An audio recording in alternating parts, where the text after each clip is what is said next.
Olá pessoal, tudo bem? Seja bem-vindo mais uma vez ao canal Respeita Geografia Concursos. Eu sou o professor Éder falando com vocês a respeito de uma questão sobre a história da economia do Brasil, o desenvolvimento industrial nos anos 90, nos anos recentes, que esta questão caiu na prova do Barro Branco, conforme nós vamos ali observar.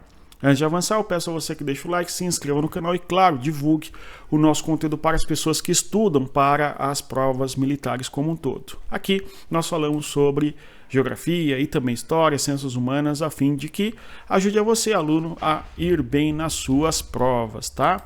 Nós vemos aí a foto de cerimônia de recepção aos calouros no Barro Branco, mas não é isso que nos interessa aqui, mas sim a pergunta, uma questão bastante complexa que caiu na nossa prova. Deu pausa, aí você tenta fazer. Agora, se você quer um curso focado na sua prova, conheça o Teorema Militar. O link está na descrição do nosso vídeo, beleza? Se você quer um curso focado em resolução de questões de revisão nessa reta final, estude com o meu curso de Geografia para você acertar todas as questões, inclusive esta daqui, para você entender o que trata. Vejamos, ó. No período de 1970 a 2020, a economia do Brasil alterou períodos de crescimento econômico com fortes desacelerações, muitas vezes abruptas, comportamento sintetizado na expressão stop and go. A performance da economia do Brasil, nesse período, refletiu tanto problemas de coordenação da política econômica quanto problemas relacionados a choques exógenos, né? Talvez um dos mais notáveis exemplos de choques externos que ele cita ali, né, choque exógeno, é o choque do petróleo de 1973. O custo de barril de petróleo era de $2 e foi para $10 no final dos anos 70. Então, isto impactou de maneira muito negativa a economia brasileira nos anos 70. Tanto é que entre 68 e 73, o nosso país tem um período conhecido como milagre econômico, crescimento muito elevado, porém, com o choque do petróleo, a nossa economia decresce de maneira bem significativa, tá? Pois bem, vamos aí observar o que falam as alternativas. A alternativa A diz assim, ó: nos anos 70, ao crescimento acelerado do chamado milagre econômico, seguiu-se um período de desajuste devido ao impacto do aumento dos preços internacionais do petróleo promovido pela OPEP, a Organização de Países Exportadores de Petróleo, a tal da OPEP, tá? Uma organização que é um cartel fundada nos anos 70 a fim de controlar o preço do petróleo. Vale destacar aqui o seguinte, ó, sobre a performance da economia do Brasil no período, ele quer a incorreta, por isso ele quer que nós assinalemos a questão falsa. E quando nós olhamos para a alternativa A, nós estamos diante de uma alternativa que é verdadeira, tá? Então a alternativa A é verdadeira. Aqui nós vemos o crescimento econômico do Brasil neste gráfico, que eu vou até aumentar na tela cheia para que você observe. Notem vocês, nós temos ali, então, um crescimento da nossa economia entre os anos 60 e 67, o Brasil cresceu em média 13,5%, crescimento aí percentual para o PIB, tá? Não sei se é PIB, mas taxa mais de crescimento anual da economia, tudo bem? Aqui o milagre econômico, que vai entre 1968 e 1973, o Brasil cresceu 10% em média, em alguns anos cresceu até 14%, um crescimento econômico bastante considerável. Dos anos 67 aumentou ali bastante. Um dos motivos do crescimento econômico tão robusto do Brasil nos anos entre 68 e 73 é o PAED, ok? O novo ali, o programa econômico do governo brasileiro dos anos 60, tá? Porém, com o choque do petróleo, a economia do Brasil vai decrescer. Nós temos ali, ó, um crescimento de 6,8, depois um crescimento de 2,8 entre 79 e 84, depois um crescimento de 2,6, 2,6 e assim vai.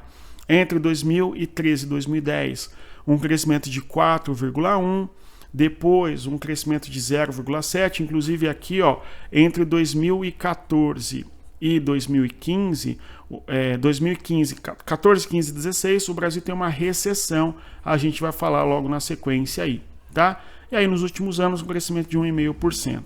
Então, a economia do Brasil nunca cresceu tanto quanto lá no chamado milagre brasileiro dos anos 70. Porém, o choque do petróleo fez com que nós decrescêssemos economicamente a partir de 73, tá?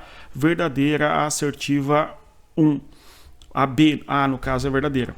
B, Nos anos 1980, o não pagamento da dívida externa e a fuga de capitais, tanto nacionais quanto estrangeiros, provocaram grave estagnação econômica em meio a um incontrolável processo inflacionário. Verdadeiro, a economia do Brasil não cresceu nesse contexto aí, né? Isso é verdadeiro. Veja só, aqui a gente tem o crescimento econômico brasileiro nos anos 80, né? Vejam vocês, ó, 79 para diante aqui, ó, nesta seta, ó, 2,8%, 2,6%, 2,8%, tá? Ó lá, entre 79 e 84, 85 e 91 e 92, enfim. Então o crescimento brasileiro na casa de 2,5 aí, por aí, nesse período todo, uma estagnação econômica, tá? E ligado a um processo inflacionário bastante considerável. Aqui nós temos um gráfico que mostra pra gente o quanto a inflação brasileira destruiu a nossa economia. Olha quanto chegava a inflação do Brasil, destacando aí para vocês, né? Na cor roxa. Em 1985, a inflação do Brasil estava na casa lá dos 300%. Isso aqui é ao ano, né? E depois lá em 86, 87, a inflação estava na casa dos 400% ao ano. Ali, quando nós chegamos em 1989, a inflação do Brasil estava na casa de 2.000% ao ano. Depois, ainda em 93, 94, a inflação do Brasil chegou a 2.500% ao ano. Então, a inflação no Brasil, muito elevada e certamente diminuindo a capacidade de compra do brasileiro, o poder de enriquecimento e assim por diante. Verdadeiro? Então, a alternativa B. C, ele quer a falsa, né? C. Anos 1990, a derrubada da inflação graças ao Plano Real e a adoção de medidas liberalizantes, é verdade, o neoliberalismo, a privatização de certos setores da economia, ok? A abertura comercial e a privatização de estatais criaram um ambiente favorável ao investimento externo direto, ok? Isso é verdadeiro.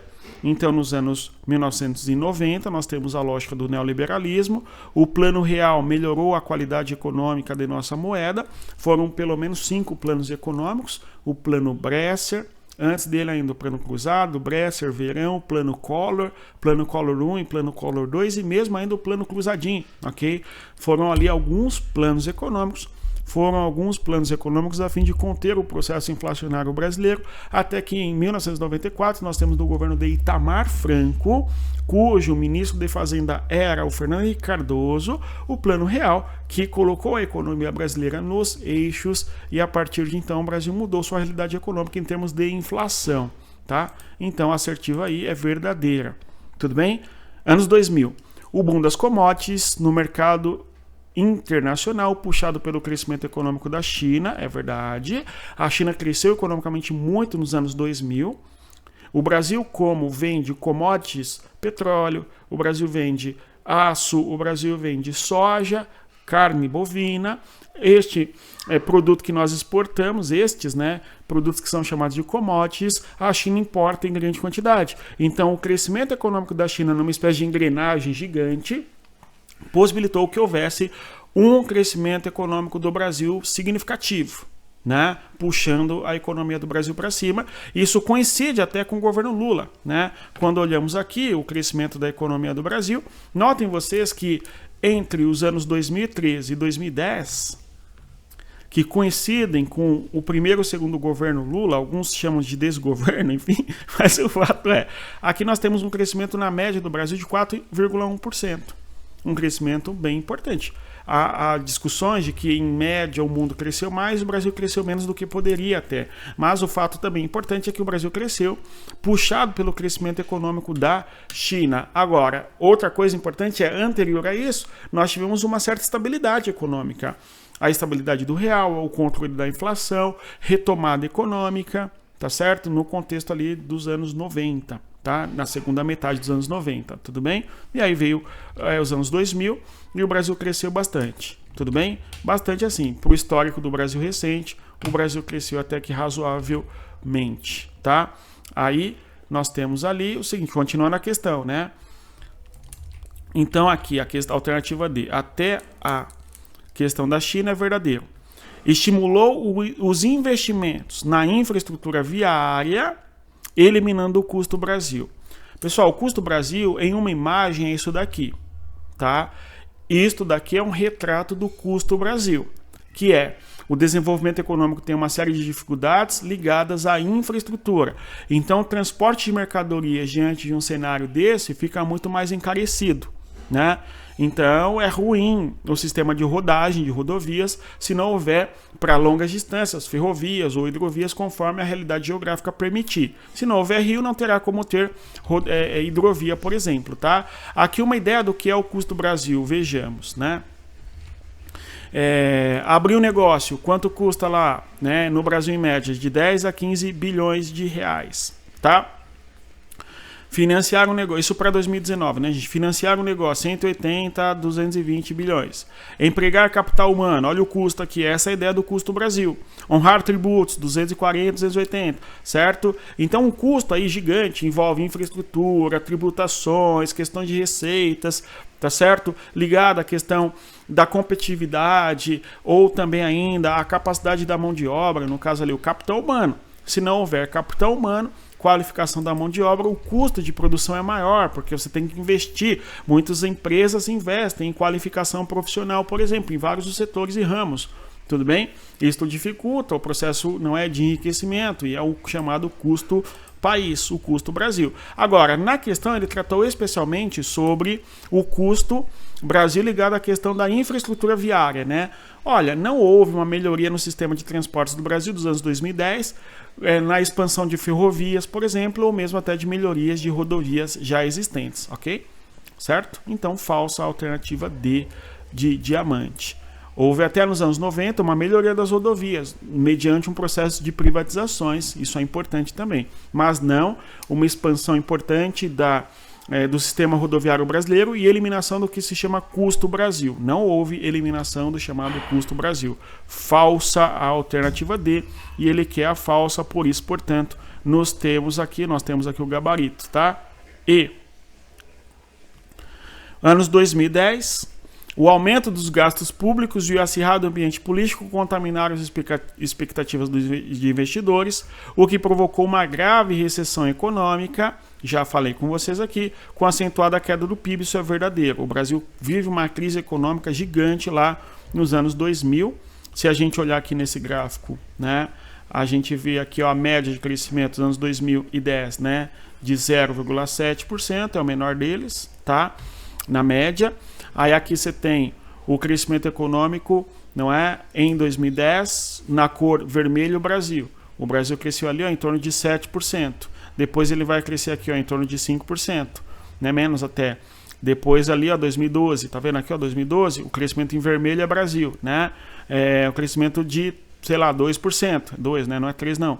E aqui, 2015 e 2016, a gente tem 2 anos de recessão econômica. Não foi por acaso que nós tivemos até a queda do governo Dilma Rousseff. Justamente, né, num momento de ambiente político acirrado, discussões sobre a sua continuidade no poder, o processo de impeachment, crise econômica, afastando investimentos externos no Brasil. Espero que compreendamos. No mais é isso. Bons estudos. Reitero a você, deixa o like, divulgue o nosso conteúdo e, claro, venha estudar com a gente. O link está na descrição do vídeo. Bons estudos, respeita a geografia, até mais. Tchau, pessoal.